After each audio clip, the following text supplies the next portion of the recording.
Two of the most important offensive players, one of the most important defensive players, and an extension of the defense, plus many more coming your way as the wheel spins and the training camp preview rolls on. Presented by my friends at Platinum AC and Heating. I needed a new air conditioner. Dwayne at Platinum AC and Heating took care of me. He can take care of you from repairs to replacements to preventative maintenance. Dwayne at Platinum AC and Heating can do it all. Let's spin that wheel and talk some football. Let's see where the wheel takes us as we continue the preview of the Houston Texans roster ahead of training camp.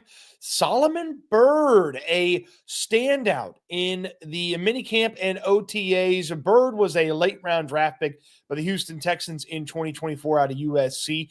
Famously, I remember Nick Caserio mentioning that, hey, this is an older player. He's got a family already. He's a grown man, and Byrd hung around the team last year, was on the practice squad, and this year in the offseason workouts, he was really impressive.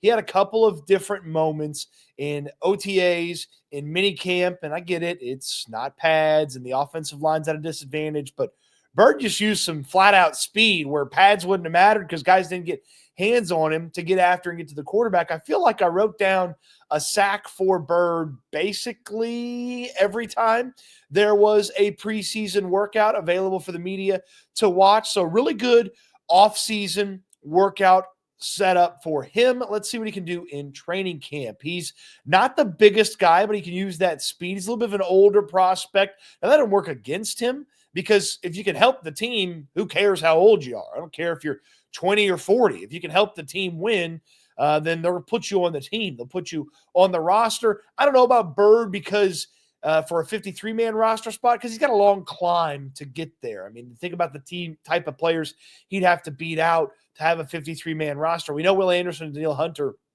are there at defensive end, but then Derek Barnett, Dylan Horton, Danico Autry, those are the type of players that Byrd is working against in the uphill battle to try to make the roster. Practice squad spot, certainly, and especially if he keeps continuing to impress in practices, it'll be tough to move on from the Birdman. Caw! That's a good start here to the wheel. Let's see what else it has for us as the wheel continues to spin. Hey, we go from I don't know if he's making the roster at defensive end to a guy that is absolutely going to be a key player for the Houston Texans in 2025. Last year when the Texans signed Danielle Hunter, spent a ton of money on him. It was a great pivot from what they reportedly wanted to do. The Texans were interested in bringing in Eric Armstead, the defensive tackle from the San Francisco 49ers.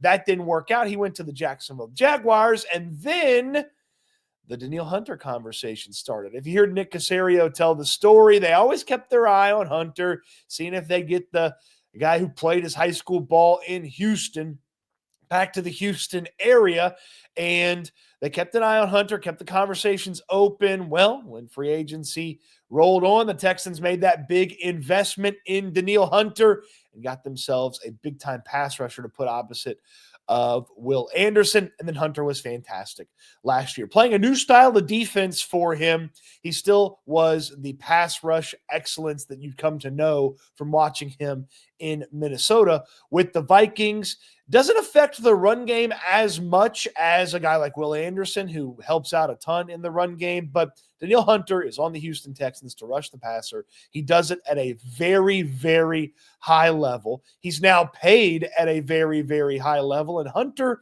the thing I always have rattling around in the back of my brain here throughout the course of the offseason is Danielle Hunter mentioned that now that he knows exactly how he needs to be used in this defense, now he knows exactly how they want him to play in this defense, there's a little bit of a tweak and adjustment to how he operates, and he feels like there's more out there for him in this defense for the Houston Texans. And that is a scary proposition for opposing quarterbacks if there's more out there for a Danielle Hunter, okay? And Will Anderson's mentioned it. Matt Burke, the defensive coordinator's mentioned it. They feel like they left a lot of sacks out there on the field. Hunter was already one of the most consistent quarterback pressure guys in football, had multiple pass rushes that led to turnovers. Obviously, the sack numbers were very good as well. And if there's more of that, from Danielle Hunter, I mean, come on.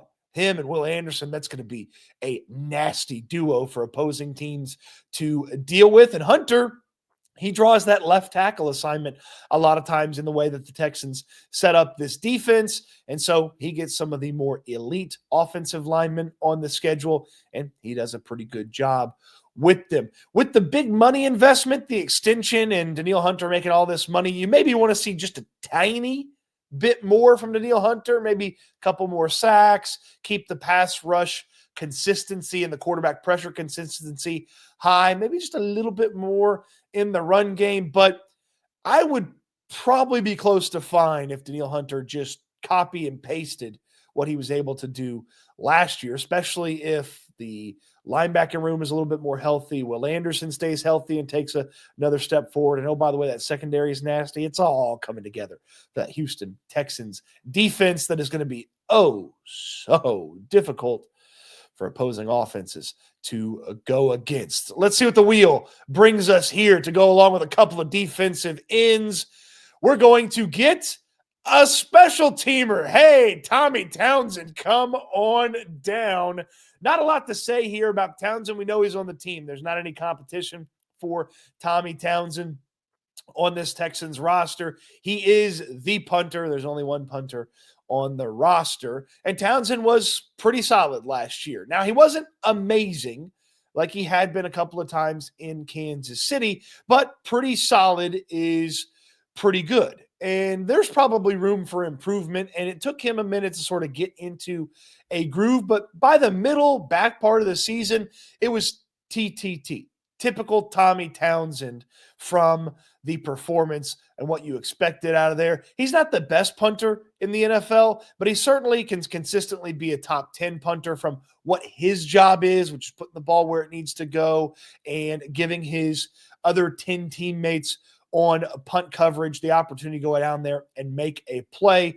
Solid player. I hope to never see Tommy Townsend. I hope the Houston Texans never put Tommy Townsend on the field. I hope he plays 0 freaking snaps for the Texans this year. Now, obviously, that's hyperbole because the punter is going to have to play at some point. There were a couple of moments where he did flip the field. He gave the Texans an opportunity to go out there and play defense. He's kind of closer to helping the defense than anything else. I know he's a special teamer, but he's really kind of a portion of the defense because he's got to pin opposing teams deep, let the defense go to work. He's got to flip the field if the offense can't get things going. So he's really, if you're helping pick up the offense after they failed, you're kind of a piece of the defense, though he is a special teamer. Make sure the holds are good, too. He's the holder for Kaimi Fairbairn. I know there was a conversation. Fairbairn had a hiccup here or there. Is that Tommy Townsend? I think it was just Kaimi. So I like Tommy Townsend. I don't know. There's a whole lot much more to say about the punter for the Houston Texans. All right, let's see what the wheel does for us now here. We got a couple of defensive ends and a punter. How about a running back? And one of the smallest players on the Houston Texans, J.J. Taylor, the diminutive running back for the Houston Texans. And Taylor's been hanging around the Texans for a little while. You saw him get on the field a little bit last year as the Texans were fighting through life without Joe Mixon and Dameon Pierce on the field. And Taylor had a burst or a moment here or there. There was times in training camp last year where Taylor looked pretty good. And he looked like one of the better backup options for the Houston Texans when it came to the running back situation. And he's in a group of players that'll be fighting for either that last running back spot or a practice squad spot at running back. He's just not a really dynamic player at the running back position. And when you think about some of the numbers games that works against him, it's hard to see how he ends up in the running back room on the 53-man roster, but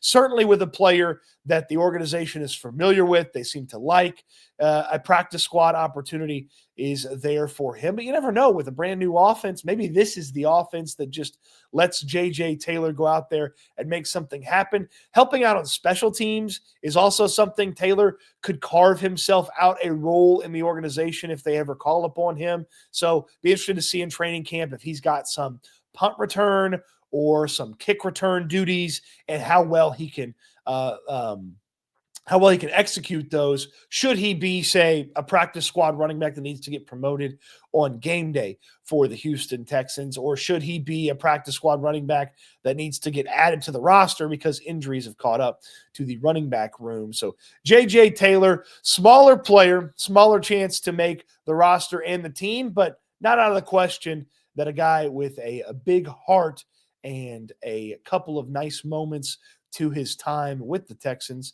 could find his way into maybe not the 53-man situation, but the 53-man plus situation, which is that practice squad scenario. A lot of competition there for the back part of the running back room. So we'll see what J.J. Taylor can do. If you need to see about your AC, then you need to call Dwayne at Platinum AC and Heating. I needed a brand new air conditioner at the beginning of this summer. I called Dwayne. He walked me through everything. His guys were out here to not only diagnose it, but fix it and put the new one in. It was so fast. It's the top of the line service and the best prices in town when you need air conditioning help. From repairs to replacements to just simple preventative maintenance, Dwayne at Platinum AC and Heating has the best prices and the best service in town. He's a Texans fan just like you. So call him up, ask about your AC, talk a little football with him, and he'll get you squared away. Even just the regular service to your air conditioner to make sure that it's working the best it can and it's saving you money because it's not laboring as much and burning through your energy and using all the time and cutting on, cutting off. And do you know that you need to service that AC on a regular basis? Dwayne can set you up on a service plan. It is easy to get fixed up with the best AC guy in town, and that's Dwayne at Platinum AC and Heating. When you need an AC guy, you need the AC guy, and that's Dwayne at Platinum AC and Heating. If I was spinning a wheel for who's the best AC guy, only Dwayne's name would be on the wheel. But we've got lots of names here for the Houston Texans training camp preview selector. What's next? Jared Wayne, a controversial name to plenty of Texans fans as Wayne was involved in the play that led to Tank Dell's injury in Kansas City last year. And that is what Jared Wayne is known for right now. To find himself on the Houston Texans roster or sticking around on the practice squad, he's got to change that. Jared Wayne is known for a couple of moments in Kansas City that aren't positive moments. That's what his NFL career for Texans fans is to this point. He's been around the organization for a couple of years now, obviously involved in the play where Tank Dell got hurt in Kansas City. And then in the playoff game in Kansas City, it looked like he had the wrong cleats on. He was slipping and sliding and falling all over the field and just wasn't a factor when given those opportunities. Now, there's a path to Jared Wayne being not only on the practice squad, but maybe even on the roster. We know there's a pretty good sense of what the wide receiver room should look like with the investment in the rookies as well as the veterans that are still there. But that sixth slot, that seventh slot, if they keep seven wide receivers, there's opportunity there for a guy like Jared Wayne, a bigger wide receiver who's got a little bit of NFL experience. I don't want to sit here and act like he's got some sort of large book of experience, but he's got a little bit of NFL experience. That's more than some of the guys competing for that final roster spot can say. I just don't know if there's enough here from Jared Wayne to be a factor for the 53, but he certainly could be fighting for a practice squad spot. Now, what does the new offense do to benefit Jared Wayne? Can he pick it up? How well does he pick it up? That's an element that's new. You basically start from zero with so many of these position battles on offense because of Nick Caley's offense, and perhaps that's a positive for Jared Wayne. Maybe it works against him, but this is certainly a player that's got a shot at that 53-man plus conversation where maybe he doesn't make the 53-man roster, but he's around on the practice squad. The organization certainly seems to like him enough. I mean, he was the guy getting the promotion from the practice squad and ultimately got the opportunity there late in the year as the wide receiver injuries and failures started to pile up, and it didn't look great when he was on the field. Maybe the new offense and a little bit of that experience giving him an opportunity to build on what he did last year. But it doesn't feel like Jared Wayne is one of the, 8 or 9 guys that you'd point to make the 8 or 9 favorites as guys you'd point to make the roster here at wide receiver. What does the wheel have for us now? It spins, and it gives us a veteran wide receiver. How about Christian Kirk? Man, I love the addition of Christian Kirk for the Houston Texans because it didn't really cost them much to go and get Christian Kirk, a late-round draft pick, and obviously they're paying his contract. But Christian Kirk, when healthy, has been a productive wide receiver in the National Football League. That's a heavy caveat to put on there.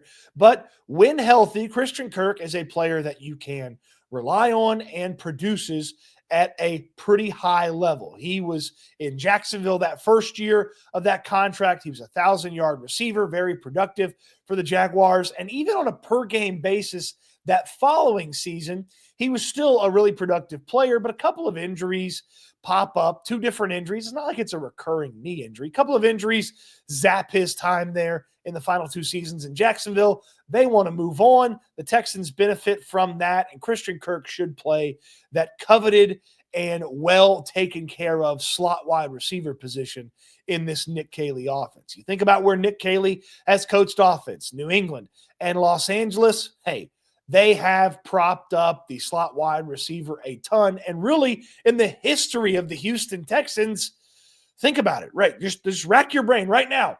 Who's the best slot receiver that's ever played for the Texans? That's where I put the Jeopardy music in. They haven't really had a good slot receiver on a consistent basis. Yeah, you look back at the history of the Texans, they really haven't had a lot of consistent slot wide receiver play. Well, Christian Kirk is going to hopefully be that player. You need the health to work out for you, but if healthy, that's a guy that can win quickly from the slot. He can get open, and that slot receiver position is going to be super important to help mitigate whatever challenges you're going to have on the offensive line for the Houston Texans.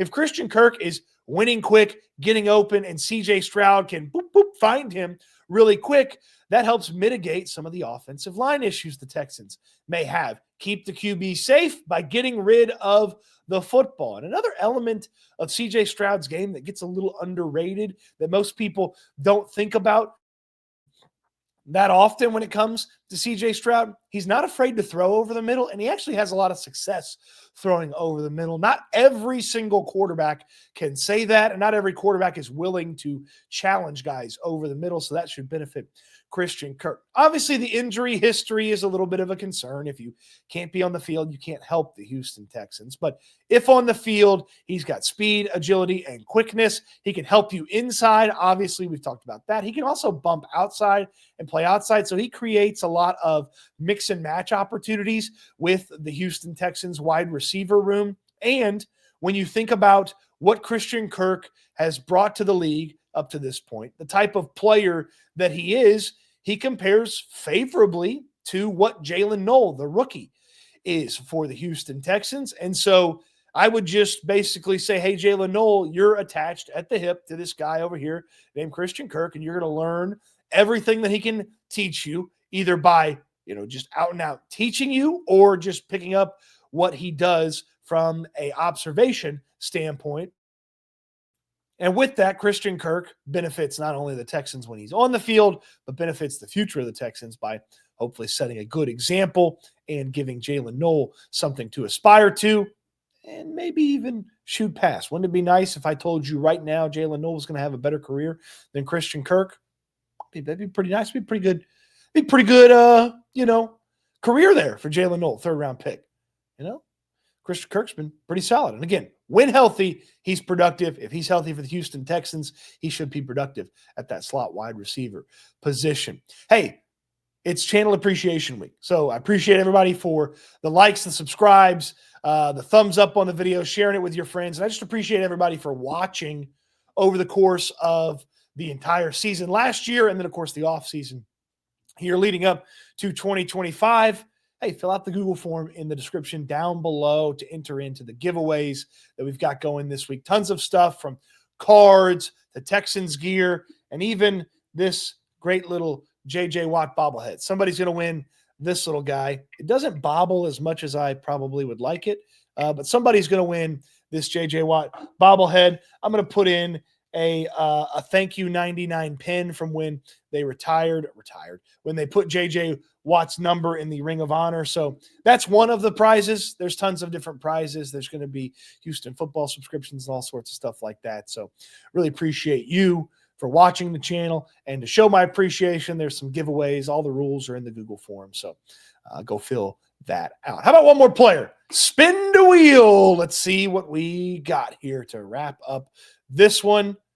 Oh, man, how did we bury Nico Collins at the end? Fate has done this to us. I mean, what more can I say about Nico Collins? If healthy, he's one of the best wide receivers in football. Even when he doesn't play a handful of games, he's still one of the best wide receivers in all of football. A very productive player that I am so excited to watch in this Nick Caley offense, because this is the type of receiver where, hey, it's a no duh how you use Nico Collins and how important he is to an offense. It makes a ton of sense how you would use a guy like Nico Collins. But what could Nick Caley cook up that we haven't already seen from Nico Collins? What could Nick Caley do to even more get Nico Collins in a situation to succeed? That's what I'm really excited about. For Nico Collins, if healthy, I know he's going to be one of the most productive wide receivers in all of